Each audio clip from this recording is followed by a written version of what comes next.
Oui, bonjour à tous. Alors, j'ai eu un petit problème technique. Je ne sais pas si vous m'entendez bien. En tout cas, pour ma part, je m'entends bien, comme on dit. Donc, bienvenue pour ce premier webinar de la semaine sur le thème de Teams. Et donc, à pouvoir, faire ses premiers pas pour mieux télétravailler avec Teams, mieux télétravailler, mieux communiquer, mieux collaborer. En effet, ce webinaire est quelque peu atypique puisque, vous le voyez peut-être avec mon fond d'écran, mais je le fais depuis la chambre de ma fille. C'est une situation donc que nous vivons, particulièrement tous en ce moment, avec des organisations qui évoluent, qui changent, des modes de travail qui changent, des modes de communication qui changent également. Et là, Teams, en effet, est un outil, spectaculaire qui peut, justement faciliter ce changement et l'accompagnement de ce changement. Donc ce webinaire va être animé par notre expert, Benoît. Bonjour Benoît. Que Benoît est là. Bonjour à tous, bonjour. Il va nous rejoindre dans quelques instants. Ah, je suis là, c'est juste qu'il y a un temps Ah, d'attente un peu conséquent. tu me rassures Benoît. Du coup, Je maîtrise, puisque tu m'y as formé Teams, mais je n'ai pas quand même. Parfait, bon super, très bien. Beaucoup d'entre nous, vous nous connaissez, déjà, mais certains ne nous connaissent pas, encore. Je vais vous présenter quand même très, très vite qui nous sommes, hein. MyConnecting, on est, un expert de la formation sur quatre grands domaines. Les 4 domaines, c'est, digital, la bureautique, la langue et les soft skills. Les soft skills, que ce soit en présentiel ou en visio, au travers de Lab. On est 240 collaborateurs avec, une ambition, c'est changer la vie des gens, faciliter la vie des gens, et pour cela, on met en œuvre tout simplement, une vraie structure d'accompagnement et d'hyper-personnalisation, dans toutes nos gammes de formation, dans toutes nos thématiques. Ce, webinar va, justement, aborder, 4 grands sujets. Benoît, je vais te laisser la parole, hein, puisque là, bien sûr, je laisse la parole à l'expert et je vous souhaite à tous un excellent webinaire. Pour rappel et comme d'habitude, vous pouvez tous poser vos questions dans le chat. Et l'idée, c'est que si d'aventure Benoît n'y a pas répondu durant sa présentation, on gardera un temps en fin de webinaire pour justement répondre à ces questions-là. Voilà, je vous souhaite un excellent webinaire et Benoît, je te laisse la parole. Damien. Parfait, bonjour tout le monde. Bienvenue dans ce petit, on va l'appeler plutôt un atelier démonstration sur l'outil Teams, qui a pour but de pouvoir vous permettre de comprendre un peu mieux comment fonctionne on va dire cette bête, sachant que le focus dans la situation internationale actuelle et le télétravail autant que possible. Et Microsoft a gracieusement mis à disposition Teams pour les utilisateurs qui ne l'ont pas encore. Et un petit constat, force de certaines des sessions de formation qu'on a fait avec beaucoup de nos clients, Teams est un outil qui est très mal compris encore par les différents utilisateurs au sein des entreprises. Donc, du coup, on est venu en avant avec un webinaire qui vous permettra d'y comprendre un petit peu mieux ce qui se fait dessus, à quoi ça sert exactement, et comment on l'utilise en temps normal, surtout dans cette période de crise où la collaboration à distance devient quelque chose de primordial pour que les industries puissent continuer à fonctionner avec un semblant d'efficacité, on va dire. Donc il y a 3 axes assez importants concernant la présentation qu'on fera aujourd'hui. C'est comprendre la logique, pourquoi on va vers un outil comme Teams, comprendre comment on fait pour la communication à ce niveau-là, et l'une des raisons d'être de cet outil qui est la collaboration, et comment Teams permet de la collaboration de façon assez, on va dire, fluide, même s'il y a une distance assez conséquente entre les différents collaborateurs. Donc, du coup, ce qu'on fera, je vais basculer l'écran sur l'interface. Je vais dans un premier temps vous montrer à quoi ça ressemble. Je vais aller un petit peu plus sur la technicalité de comment on fait pour l'obtenir pour certaines des personnes qui ne l'ont pas encore, et quelles seraient les différences entre la version que certaines entreprises ont déjà par rapport à ce qu'on peut avoir si jamais on veut constituer une team maintenant ou avoir accès à cet outil maintenant côté Microsoft. Et ensuite vous faire un petit tour d'horizon de ce qu'on retrouvera à l'intérieur de cette application, sans trop aller dans le détail parce que on n'a qu'une heure et Si on veut aller dans le détail, il faudra impérativement à ce moment-là suivre une formation derrière. C'est beaucoup plus efficace et on se concentrera vraiment sur les fonctionnalités à ce moment-là clés dans l'application. Là, faute de temps, il faudra qu'on brosse un petit peu en surface, on va dire. Peut-être vous donner envie de l'utiliser beaucoup plus souvent cet outil à ce moment-là. Parfait.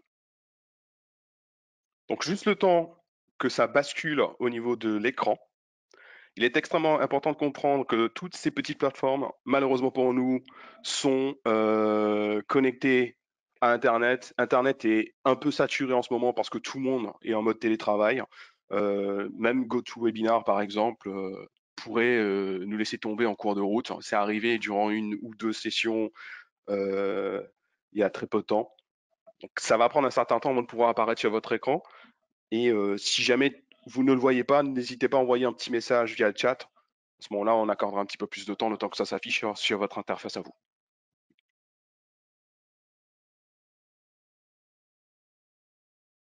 Ok, donc de mon côté, le webinaire me dit que c'est partagé. J'espère que vous arrivez tous à le voir. Donc on va parler un peu de cette application parce que les gens n'ont pas trop bien compris d'où ça vient et qu'est-ce que c'est supposé faire pour ceux qui l'ont déjà. D'autres personnes l'ont déjà et l'utilisent vraiment pleinement, mais voudraient voir qu'est-ce qu'ils peuvent faire en plus de ce qu'ils font déjà dessus. Et d'autres personnes voudraient pouvoir avoir accès à ça. Donc déjà, Teams, c'est un aspect d'un truc qu'on appelle SharePoint chez Microsoft. Donc SharePoint, c'est un gros système extranet qui peut être déployé dans les entreprises et qui remplace à 100% tout ce qu'on pourrait avoir comme dossier réseau. Ça vous donne des espaces collaboratifs, ça permet de gérer des fichiers et de les partager en interne aussi bien qu'en externe. Et ça permet aussi de, point de vue technique, je vais être un peu technique sur le coup, je suis un petit peu obligé, je m'en excuse, ça permet surtout de scinder toute la communication avec le système de messagerie utilisé dans les entreprises, avec le système de messagerie instantanée dans les entreprises. Donc on parle d'Outlook, on parle de Skype entreprise par exemple. En gros, il prend des aspects, on va dire un peu lourds et complexes à mettre en place dans les entreprises, ça les simplifie et les met tous dans un seul espace. Donc ça nous permet de suivre ce que les gens font au sein de l'entreprise, ça nous permet de communiquer avec les collègues en temps réel, ça permet de transférer des fichiers en temps réel, un peu comme ce qu'on peut faire pour ceux qui connaissent Skype, c'est exactement la même chose.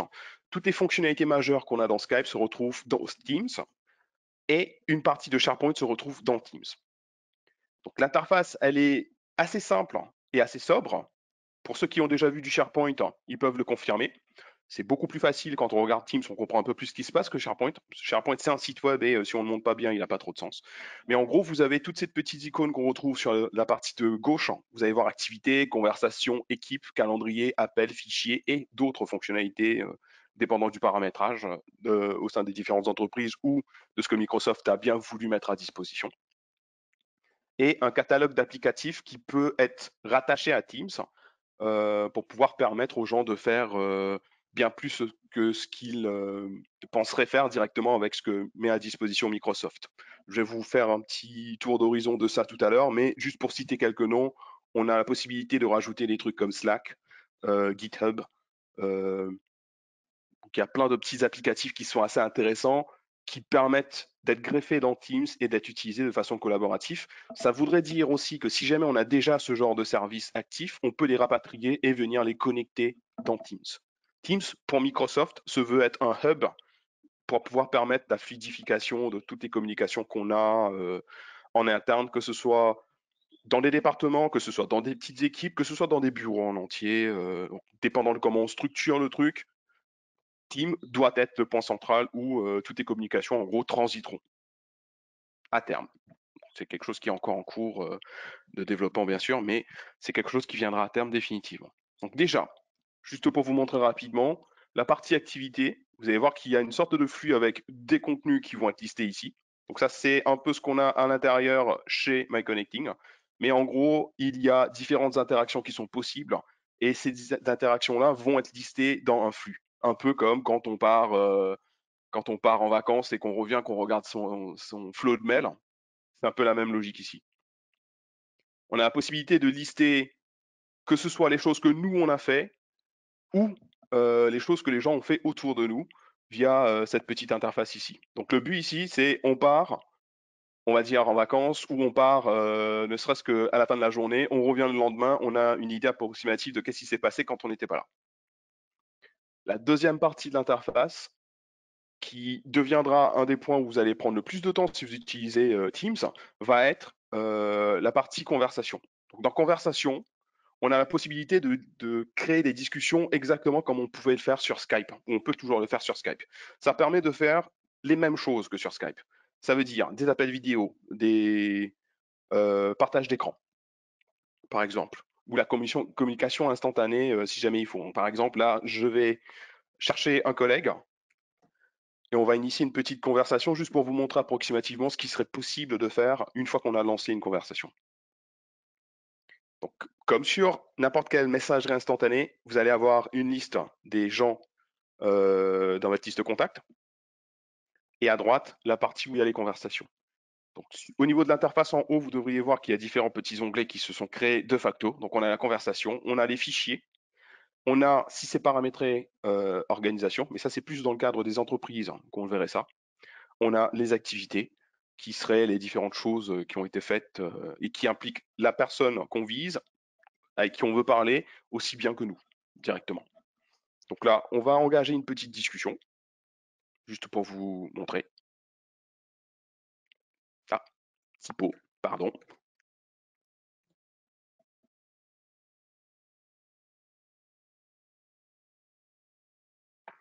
Donc là, vous voyez, la personne a répondu. Vous n'avez pas entendu parce que le son est coupé, mais il y a eu une notification exactement comme sur n'importe quel système de messagerie en fait. Vous allez voir qu'il y a différentes petites icônes aussi sur la partie en haut pour des appels vidéo possibles, des appels audio, aussi bien qu'un partage d'écran. On peut rajouter, si on souhaite, d'autres personnes dans la discussion. Et là, on va essayer de chercher une autre collaboratrice. Ça va bouger cette discussion qu'on avait initialement avec une seule et même personne dans un autre groupe, une autre communication à part. Donc ça permet aussi, dans ce cas de figure, de partager des documents et de les avoir à un endroit centralisé. Un peu comme ce qu'on a l'habitude de faire sur n'importe quel autre système de messagerie, mais là je vais prendre comme exemple beaucoup plus Skype. Skype appartenant à Microsoft. Les fonctionnalités de Skype sont celles que vous allez retrouver en priorité dans Teams au niveau de tout ce qui est conversation. Donc, on a des possibilités de création d'équipes si on souhaite. On crée des groupes et on peut dedans à ce moment-là rajouter des utilisateurs.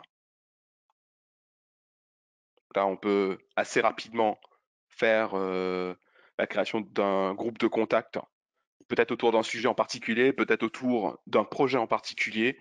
Le but étant ici de permettre aux gens de communiquer plus rapidement.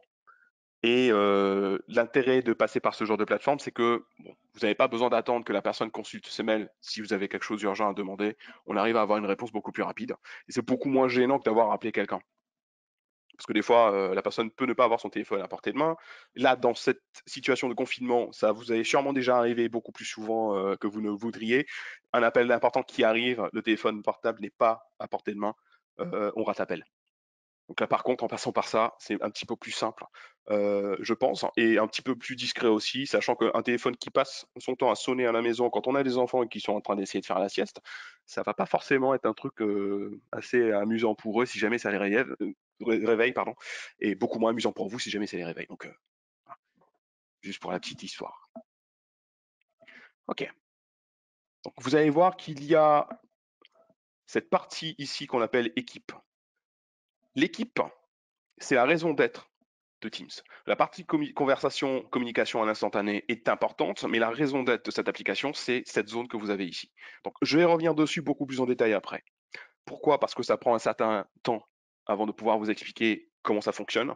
Il y a une petite analogie que je vais faire arriver à un moment donné avec, avec une ville.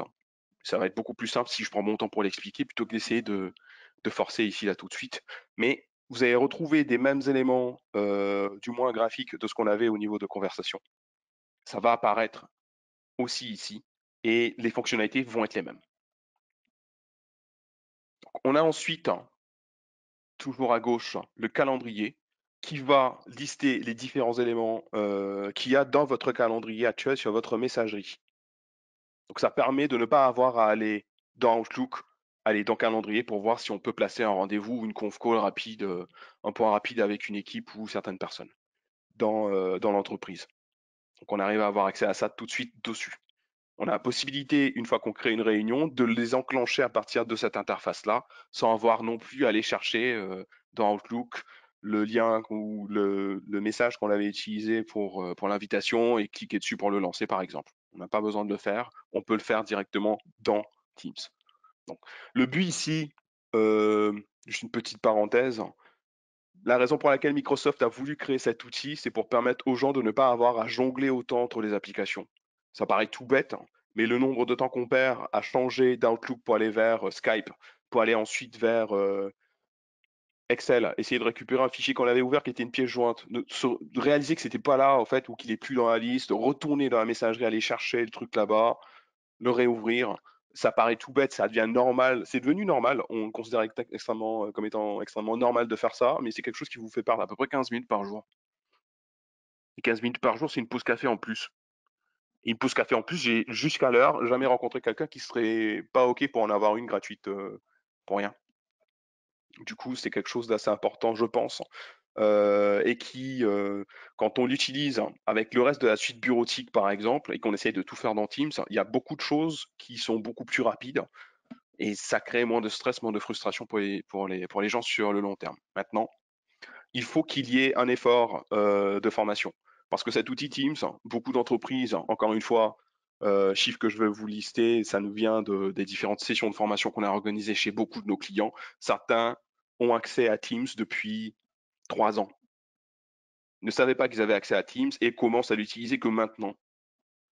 Pour vous dire, cet outil, il est là depuis un bon bout de temps, mais quand on le déploie dans les entreprises, le côté technique, on va dire la DSI, ne va pas forcément vous dire que c'est là, non plus vous expliquer comment ça marche, malheureusement. Donc il y a besoin de formation sur ces différents outils. Si c'est pas directement pour vous parce que vous les utilisez, d'autres personnes qui seraient dans l'entreprise qui n'utiliseraient pas Teams, c'est principalement parce qu'ils savent pas ce que ça fait, à quoi ça pourrait leur être utile, ou ils n'ont pas été formés dessus, du coup ils l'utilisent pas. Donc, petite question peut-être à se poser en interne, encore plus dans cette période de crise. Essayer de voir si c'est effectivement ce constat qu'on a au sein des différentes entreprises ou différents départements à défaut d'entreprise.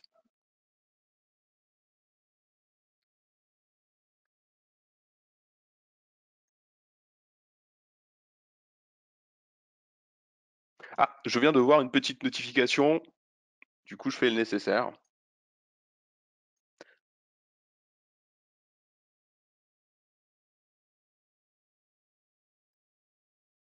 Je pense que ça devrait être mieux au niveau de l'interface pour ceux qui n'arrivaient pas à tout voir.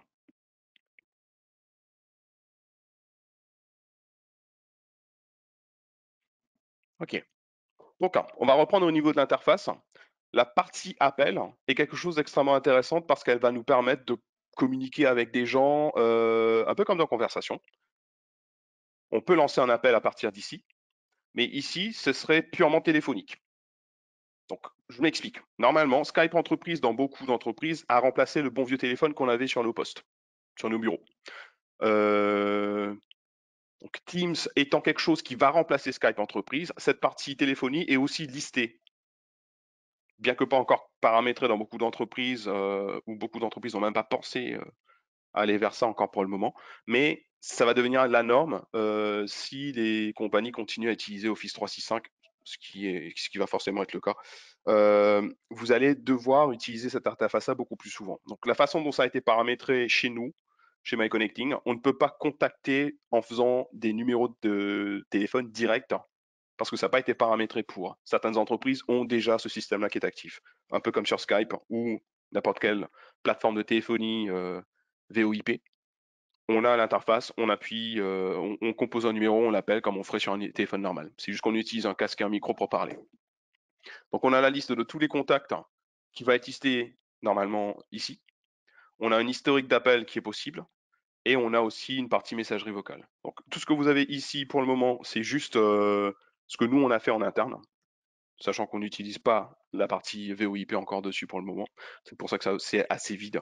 Mais on a la possibilité de pouvoir rajouter des groupes de contacts s'il faut à partir d'ici, juste en les nommant et en listant les adresses des utilisateurs qu'on voudrait rajouter dans ce groupe, et rajouter des numérotations rapides, où normalement on pourrait faire un numéro et appuyer sur un petit bouton, ça appellerait un groupe, une personne ou un contact en particulier d'un seul coup. Donc les fichiers va lister tous les différents documents auxquels vous avez eu accès. Donc maintenant ça va dépendre de comment ça a été paramétré, entreprise par entreprise, c'est pas exactement la même chose. Mais on peut ici avoir accès à tout ce qu'on aurait consulté, que ce soit des trucs qui viennent de Teams, aussi bien que des choses qui viendraient d'Outlook ou encore de OneDrive. Ou si vous avez du SharePoint aussi qui tourne derrière, vous pourriez voir lister ici SharePoint. Donc on a les documents récents, on a les documents qu'on peut avoir accès via Teams, on a les différents téléchargements qu'on aurait déjà effectués, et on a notre stockage cloud OneDrive. Donc la partie OneDrive est quelque chose qui, en temps normal, est préparamétré sur beaucoup d'ordinateurs, mais c'est un espace cloud qui est rattaché avec votre compte Microsoft ou bien votre compte d'entreprise. Donc à ça, il faudrait voir si c'est quelque chose qu'il faudrait qu'on vérifie à ce moment-là au niveau de la DSI chez vous, si c'est déjà en place, et si c'est déjà actif et comment l'utiliser, s'il y a une politique en particulier à l'utilisation à ce niveau-là. Donc les 3 petits points vont lister les différentes applications qui peuvent être attachées dans Teams assez facilement. Donc on a une section aide, je vais vous passer ça parce que les aides sur les applications, c'est jamais super intéressant. On a des outils comme OneNote ou Planificateur, ou Shift, ou Stream, ou Wiki, ou en gros. Le OneNote, c'est une application qui vient de la bureautique. Le planificateur, c'est un planificateur de tâches qui est rattaché à Teams et qui fonctionne soit que sur Teams ou sur SharePoint. Shift, c'est une application assez particulière qui n'est pas active dans toutes les entreprises, mais qui est assez intéressant quand même. Juste pour vous faire une petite démonstration, c'est un truc qu'on utiliserait pour pouvoir définir différents créneaux pour différentes équipes. Et c'est quelque chose qui vient de facto avec Teams.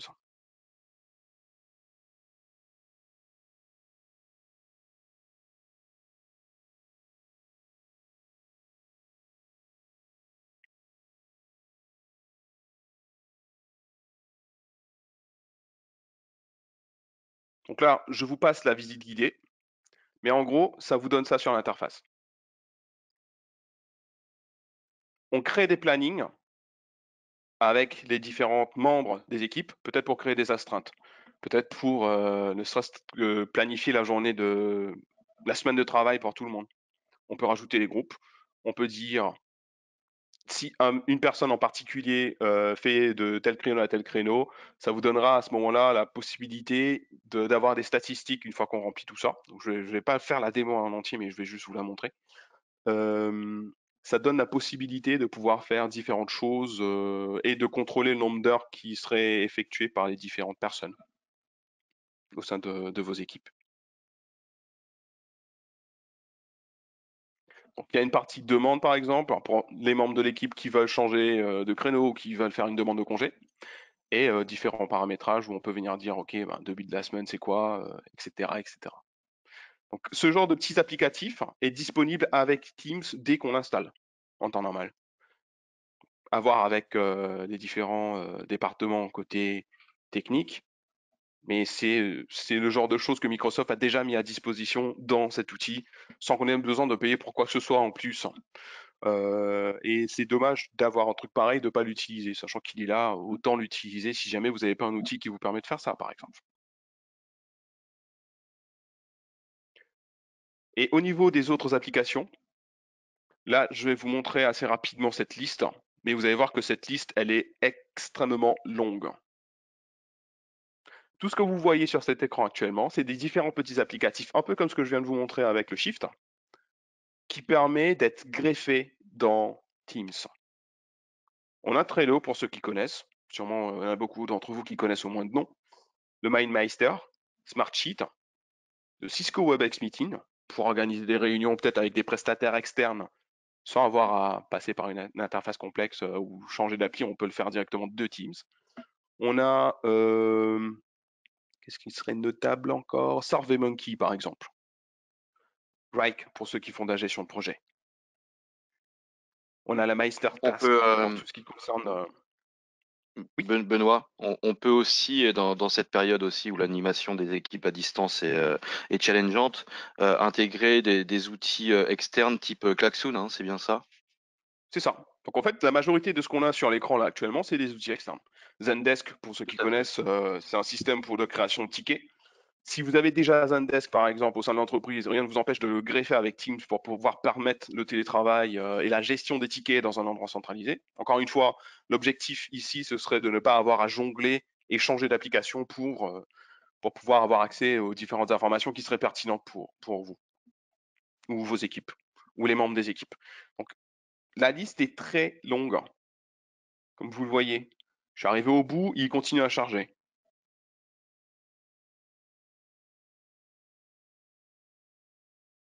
Ok.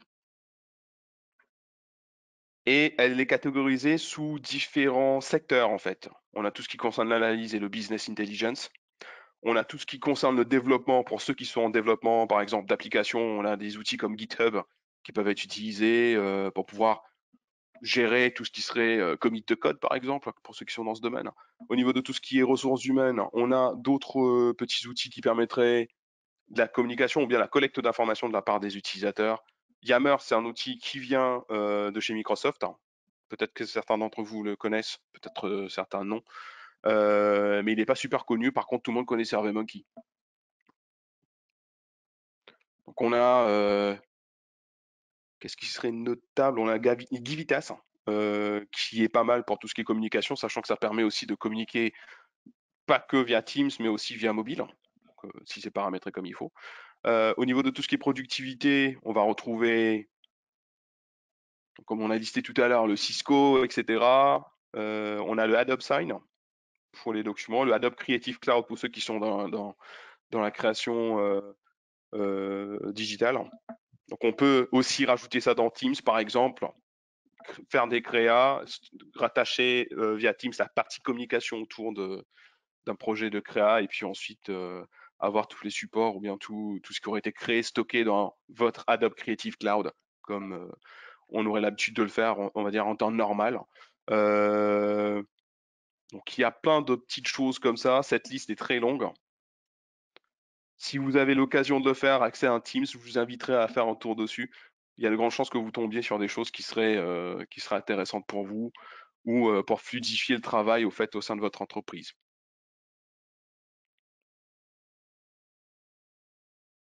Très bien. Donc en effet, c'est un outil puissant. Donc Teams, en fait, c'est un immeuble, hein, c'est une grande maison qui regroupe une multitude d'usages et de spécificités. Donc, bon, voilà, la puissance de l'outil passe par la maîtrise des différentes équipes. Je voyais Kano tout à l'heure. On y Euh, est. Donc je vais aller un on petit peu y est, plus et en bah c'est détail dessus. super. Ouais. Très bien, et bah génial. Donc, je vais prendre un petit peu plus de temps sur cette partie ici, comme je vous disais tout à l'heure. C'est la raison d'être de cette application. Elle s'appelle Teams parce que cette zone équipe, c'était ça le but initial de la création de cette application. Donc, dans Teams, on a une sorte de structure analogue à ce qu'on pourrait avoir dans une ville, si vous voulez. On va dire que une entreprise donnée, petite, moyenne, grosse, serait la ville. Dans la ville, on a différents bâtiments. Dans ces différents bâtiments, on aurait différentes pièces qui auraient chacun, on va dire, une utilité en particulier. On a ici pratiquement la même structure. On a ce qu'on appelle dans cet outil des équipes, et ces équipes contiennent différentes pièces, pardon, bâtiments plutôt si vous voulez. Et c'est quelque chose qu'on utilise pour pouvoir fédérer toutes les différentes communications qu'on pourrait avoir autour d'un sujet, autour d'un département, autour d'un projet. Euh, donc certaines entreprises, je peux vous donner un petit exemple, qui utilisent Teams un petit peu plus, de façon un petit peu plus efficace. Là, je parle plus des pays anglophones, malheureusement. On est encore un peu en retard côté francophone. Dans différentes institutions, notamment le British Council à l'international, ils ont créé des teams pays par pays pour suivre l'évolution du Covid. Euh, et communiquer des différentes consignes pour les employés, sachant que c'est une entreprise internationale, enfin une organisation internationale assez importante pour le pôle anglophone. Et ils ont été parmi les premiers à instaurer un système où il y a des teams pour la communication et pour la vérification de l'état des rapatriements des différents employés qu'ils avaient éparpillés autour du monde.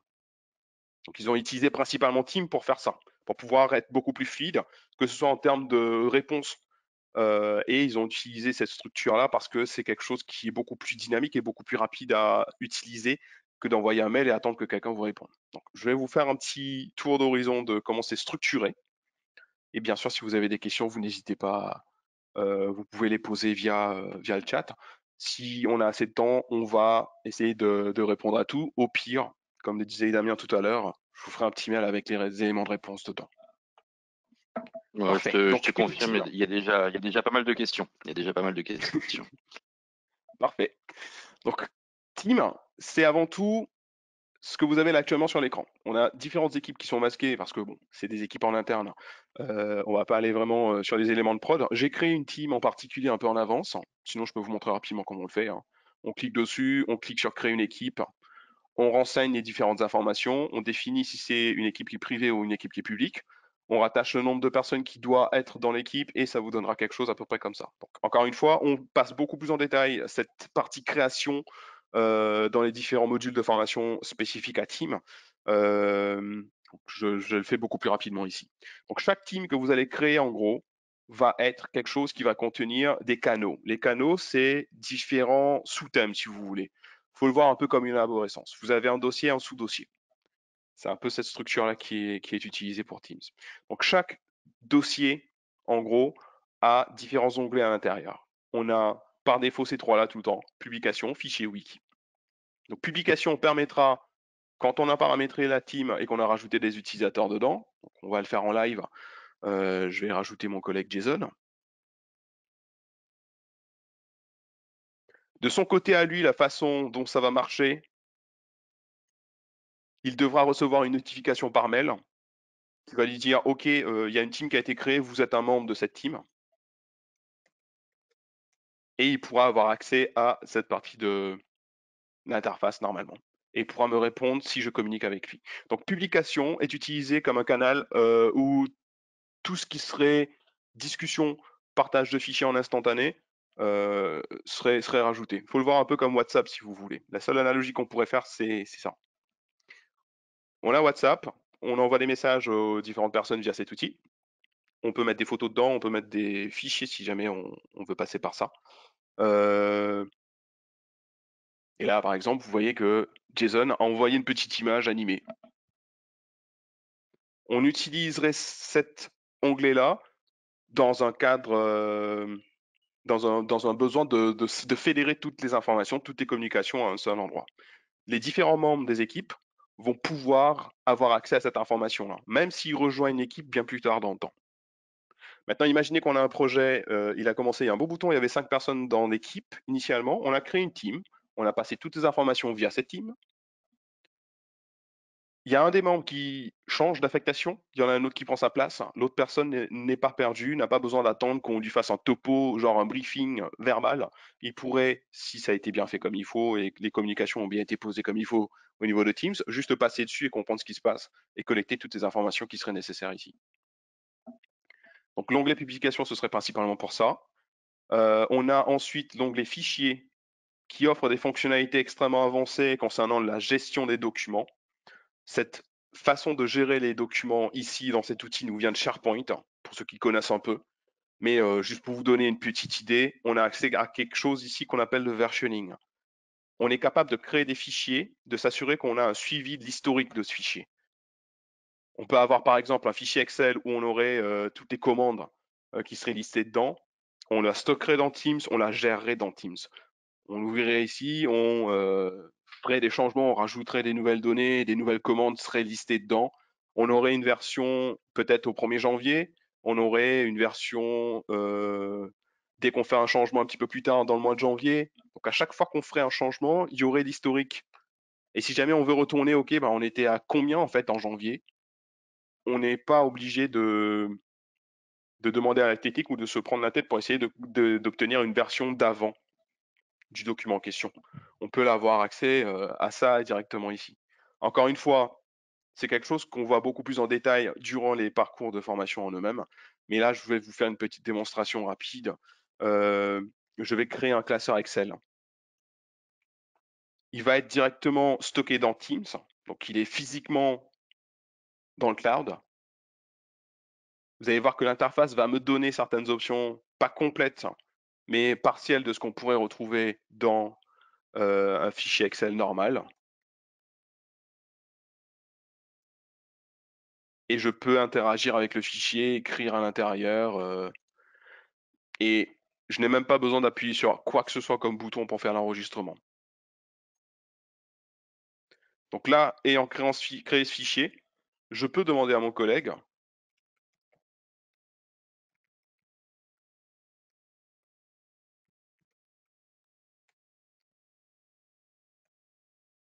de faire un changement dans ce fichier.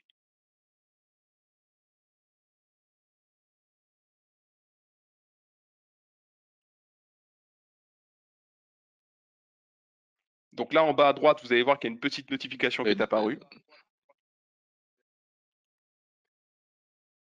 Il a donc là, rajouté un Benoît, petit en pouce effet, pour faire savoir. le gain de Oui, temps au niveau de la collaboration, c'est phénoménal. Ouais. oui. Donc l'intérêt ici, c'est vraiment de pouvoir tout mettre à un seul endroit. Et quand Ouais, il aura tout à terminé fait. de faire le changement, j'aurai normalement une petite bulle qui va me dire à peu près combien de temps le changement a été fait en fait. Donc il y a une autre section assez intéressante qui est créée par défaut à chaque fois qu'on crée une team, c'est la page wiki. Je suis sûr que quand je vous dis wiki, vous avez pensé à Wikipédia. C'est à peu près le même système, le même but. Donc le Wikipédia à la base, c'est une collecte de différentes informations, en gros, une sorte d'encyclopédie maintenue par les différents utilisateurs. Le wiki ici peut être utilisé exactement pour la même chose. On a par exemple un projet, un périmètre initial pour ce projet, la demande initiale du client, les fiches de projection, etc. On peut lister tous les détails importants de ce projet dans le wiki. Ça permet d'avoir une sorte de documentation, si on veut, concernant n'importe quel projet qu'on ferait, qu'on lancerait ou qu'on aurait à gérer via Teams. Ça permettra à n'importe quel utilisateur, encore une fois, il faut penser gain de temps, qui viendrait en cours de route dans le projet, d'avoir toutes les informations centralisées à un seul endroit. Donc, je peux rajouter le titre d'une page si je veux, je peux rajouter des sections si je veux à l'intérieur. Donc, c'est pas très positif ce que je vais écrire, mais c'est d'actualité. Ah, pardon, typo.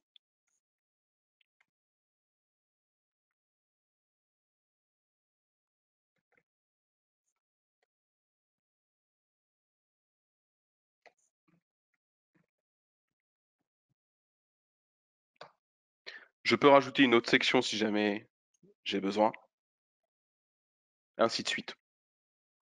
Donc ça permettra d'avoir à un seul endroit toutes les différentes documentations, les informations importantes, les consignes d'utilisation ou les différents commentaires par rapport aux interactions qu'on aurait eues avec un client en particulier à un seul endroit. Donc pour revenir au petit changement que mon collègue était supposé avoir fait, vous allez voir qu'il a écrit ici qui c'est qui l'a modifié, à peu près quand ça a été modifié. Et je peux réouvrir le fichier. Encore une fois, il va le charger dans Teams. Je n'ai pas besoin de sortir de là, aller dans Excel. Et il a rajouté cette petite mention ici avec un texte en gras, à la différence de ce que j'ai écrit tout à l'heure. Donc ça, c'est extrêmement important d'être utilisé autant que possible. Parce que depuis Excel, je peux même, dans Teams, lancer une discussion s'il faut. Je peux mentionner les gens pour être sûr qu'ils vont recevoir ou qu'ils savent que c'est à eux que je m'adresse. Et leur envoyer le petit message. Ils peuvent aussi être dans le même fichier que moi en même temps. Et on peut communiquer dans le fichier. Chose qui n'est pas possible dans Excel tel quel. Imaginez que vous avez un fichier où, je suppose que c'est le rêve de beaucoup de gens, hein. c'est le rêve de beaucoup de gens, d'avoir un fichier où il y a 5 ou 6 personnes qui travaillent en même temps et on a la possibilité de discuter dessus sans que tout le monde fasse son petit bout de travail de son côté. Et après, on se retrouve avec soit des fichiers qui ont, on va dire, des conflits. Il y en a un qui a écrasé le fichier de l'autre. Il y a une version qui a été écrasée par une autre. On peut directement être dans le même fichier, travailler dessus, communiquer en même temps, sans avoir à faire quoi que ce soit comme configuration bizarre dans Excel, par exemple, ou d'avoir à stocker le fichier dans un endroit où tout le monde pourrait avoir accès parce que on est sur différents sites. Chaque site a son propre dossier réseau, sa structure de dossier réseau en particulier. On n'a pas du tout ces problèmes-là ici dans Teams. Ça vous permettrait de ne pas, ça vous permettra de ne pas avoir ce genre de problème. Donc là, ce qu'on a vu pour le moment, c'était un seul canal. Ce qu'on peut faire aussi, c'est créer d'autres canaux. Et je vais vous montrer quelque chose d'extrêmement intéressant. Donc, je vais appeler ça webinar. Je vais pas mettre de description ici, mais je pourrais en rajouter une si je veux. Bon, blablabla. Je peux définir qui a le droit de voir ce canal. Et ça, c'est un paramétrage qui a été demandé depuis un bon bout de temps et qui est tout nouveau. Je peux rajouter les différents utilisateurs que je veux voir apparaître dans cette team.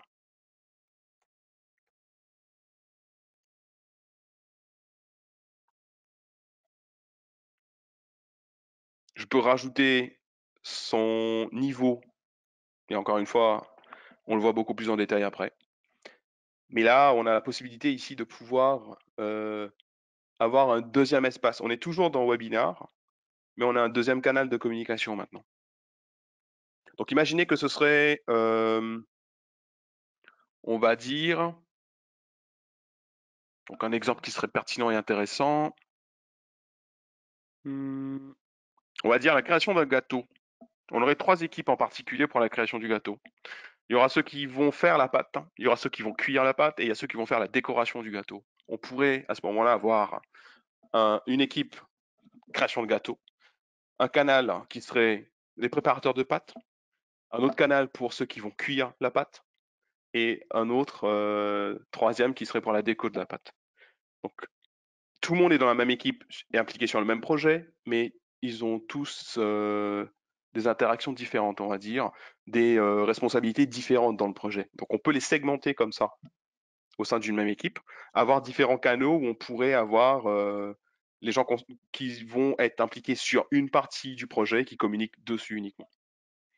Autre chose extrêmement intéressante, c'est que quand on travaille avec les différents canaux, on a aussi la possibilité, et ça je vais le faire rapidement pour vous faire la démonstration, d'envoyer des mails. Donc là, ne vous inquiétez pas si vous voyez rien sur l'écran, hein, c'est normal, j'ai basculé sur Outlook.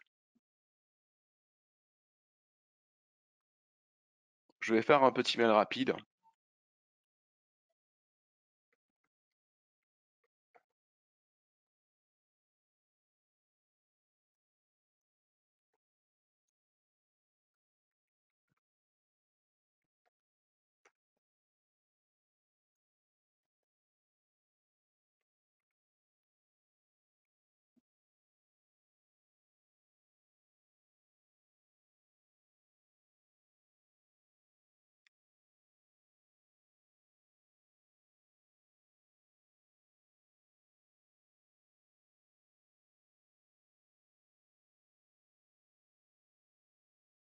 Je ne sais pas si vous l'avez vu en temps réel, j'ai essayé de faire le plus vite possible, mais ce que vous avez ici, là, c'est un mail que je viens d'envoyer de mon adresse.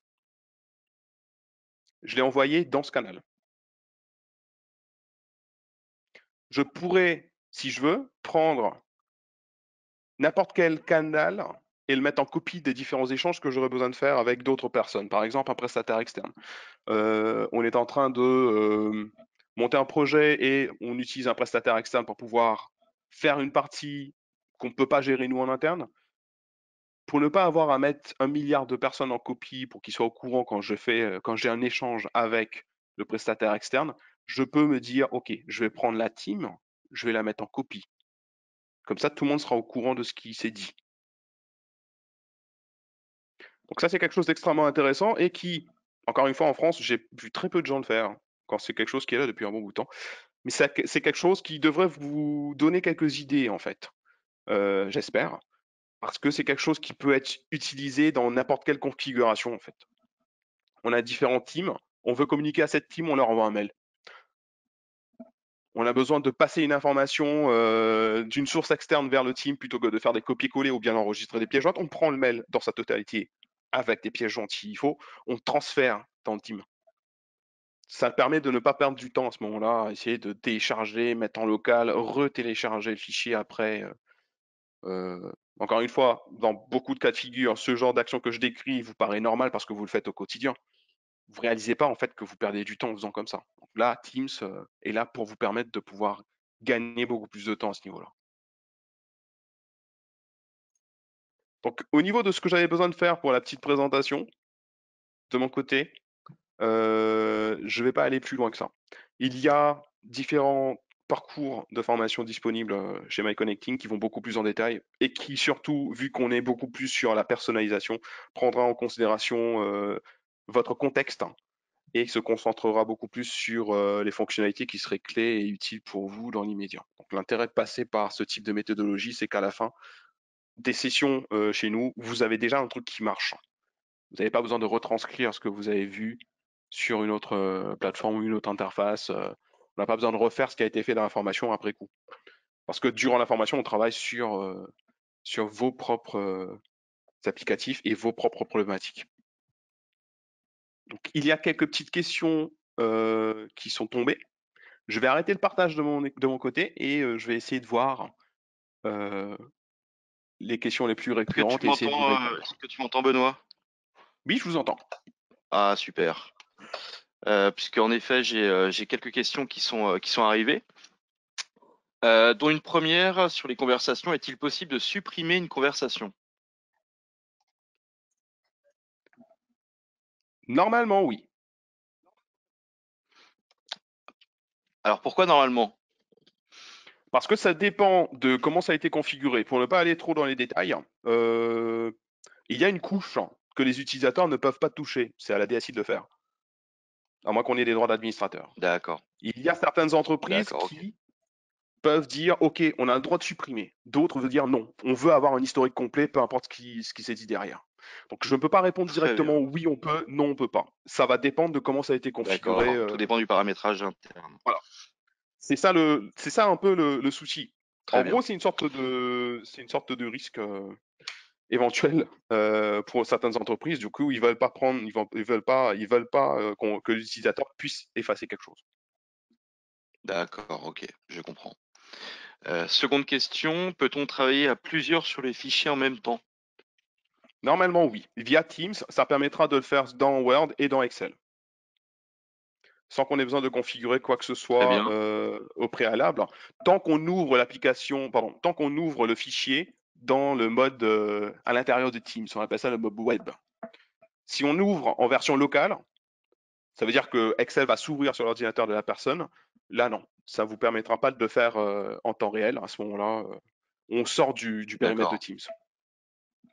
Et donc là, tu parlais de Word et de Excel. Sur les autres logiciels Donc, en du gros, tout ce back-office, qui c'est est possible?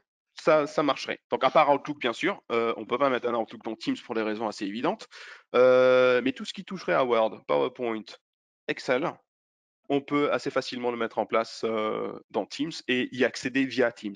Il y a une autre application qui s'appelle OneNote, mais qui est encore je suis très triste à chaque fois que je le dis, mais il faut que je le dise.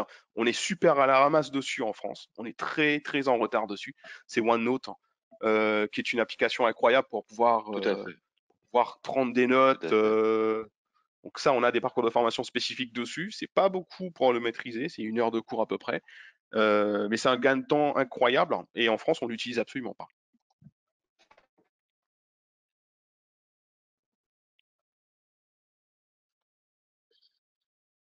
Très bien. Donc d'autres petites questions peut-être?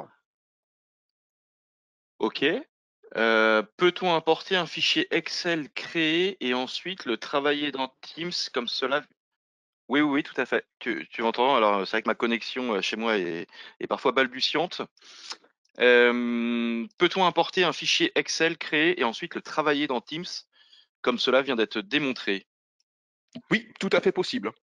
Normalement, il y a un bouton télécharger. Donc, si le fichier a déjà été créé à Voilà, la base dans Excel, très bien. on le téléchargerait, on le mettrait dans l'onglet fichier.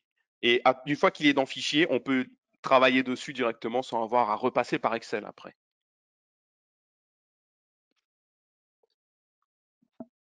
D'accord, très bien.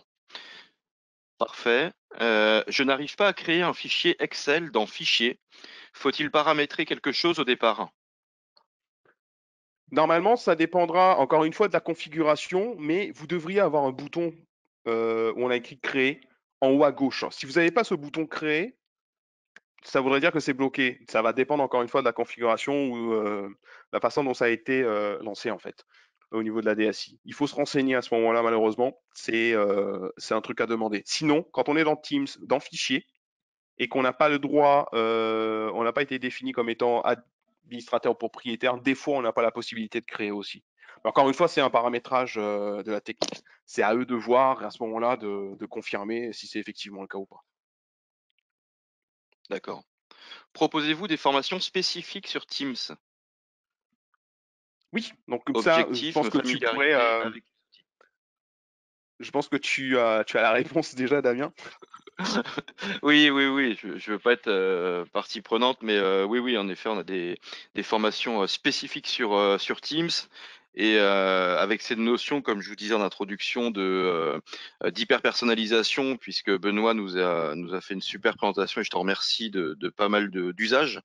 Mais l'idée pour aller plus loin, être encore plus efficace, gagner encore plus de temps, mais aussi gagner encore plus de sérénité, c'est de travailler sur ces véritables usages dans le cadre de sa structure, de son entreprise, de ses objectifs. Donc, oui, on a des packs de différentes durées. Parce qu'il y a une autre question, c'est proposez-vous un webinar du BABA de Teams?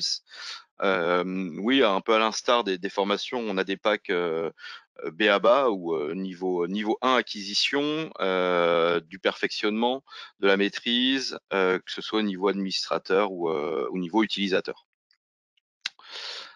L'accès aux fichiers est-il plus fiable, Benoît, que le partage d'écran? Parfois, Excel plante en partage d'écran.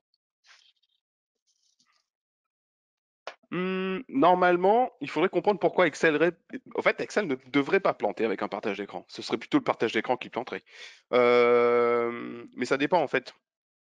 C'est une question assez complexe D'accord. à répondre comme ça sans avoir le visuel.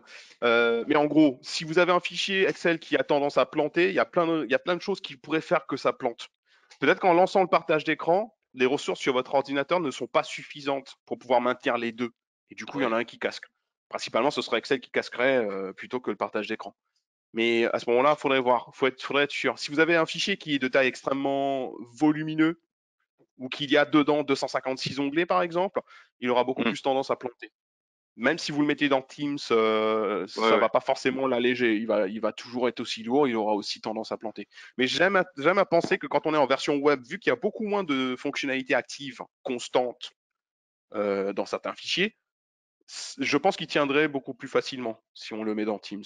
De facto, c'est pas un full Excel avec toutes les fonctionnalités qui seraient actives. Ça devrait Ouais, aider et améliorer aussi très bien. à ce niveau-là. OK. Et puis en effet, ça reprend notre pédagogie, hein, de travailler en visio sur le poste de travail. En effet, ça permet, comme tu l'as dit Benoît là, de voir en visu, le poste de travail, ce que font nos apprenants. Donc c'est plus facile pour apporter une réponse à une question comme celle-ci et je le conçois totalement. Il est 9h55, alors on a encore, quelques questions qui arrivent. Ce que je vous propose, avec Benoît, c'est de vous apporter une réponse par mail, du coup, aux questions auxquelles on n'aura pas répondu. En tout cas, Benoît, je tiens à te remercier puisque ce webinar Teams, c'est le premier d'une série de 4 webinars cette semaine. Toujours dans l'idée de mieux travailler avec la situation que l'on vit aujourd'hui en télétravail, qui plus est en télétravail avec des collaborateurs qui ne sont pas souvent habitués à télétravailler, qui n'ont pas toujours été formés à télétravailler ou des managers qui n'ont pas l'habitude de manager à distance. Donc en effet, jeudi, nous avons 2 webinaires, un sur maîtriser Google pour mieux collaborer, puisque certains de nos collaborateurs en effet travaillent sur la suite Google. L'après-midi, nous avons un atelier avec Jean-Pierre Williams et Monsieur Delahaye, Thierry, sur le financement de la formation, c'est-à-dire le financement de la formation, le développement des compétences pendant cette période de chômage partiel, pendant cette période de télétravail, de travail à distance. Qu'est-ce qu'on peut faire? Qu'est-ce qu'on a le droit de faire? Quels sont les budgets qu'on peut récupérer dans cette situation-là? Ça, c'est quand même très important. Les lumières de Jean-Pierre et Thierry seront très, très bénéfiques, puisque là, il y a du retour sur investissement à aller chercher. Et vendredi, ce sera le dernier webinaire de cette tétralogie de ces 4 sessions avec le management à distance, donc où j'aurai le plaisir d'animer ce webinaire avec une experte du management à distance, en la personne de Claire Jounot, qui répondra à nos questions pour déjouer les pièges, pour mieux communiquer, mieux collaborer et engager les collaborateurs, les motiver, malgré le fait que nous ne sommes pas de visu, mais à distance.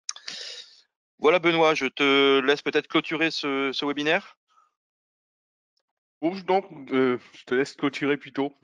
Malheureusement, il va falloir que je me Ah, sauve bon, et très ayant une bien, autre petite session de formation juste derrière. C'était un réel plaisir très bien, d'animer cette session avec vous. J'espère vous revoir, du moins certains d'entre vous, peut-être après pour des cours un petit peu plus approfondis. Donc, je vous souhaite un bon tout à confinement. fait. Hein, Merci. pas de bêtises, Et pas de bêtises, pas de pique-nique, pas de trip à la plage ou quoi que ce soit de ce genre. Et je vous dis ça, peut-être à c'est bientôt. interdit. C'est interdit. Merci. Bon confinement aussi, Benoît. Et Merci donc, beaucoup. Au n'hésitez revoir. pas si. Merci. Ciao, ciao. S'il y a des questions, s'il y a des besoins en formation, d'accompagnement sur l'outil Teams, mais aussi sur le pack 365, des outils que l'on a vu là avec Benoît, n'hésitez pas, on sera un plaisir de vous conseiller d'abord, de vous apporter des lumières sur les besoins qui sont les vôtres, et surtout de vous proposer les solutions qui vont vous permettre comme c'est notre ADN, hein, de vous faire gagner du temps, de vous faire gagner de l'efficacité, de vous faire gagner de la sérénité, et de mettre à disposition votre temps pour de la véritable création de valeur et non pas de la perte de temps due à la non-adoption d'outils qu'on utilise au quotidien. Un grand merci à la technique, à Benoît pour son animation, à nos clients qui nous font confiance et qui nous suivent tous les jours lors de nos webinaires et de nos différentes interventions en entreprise.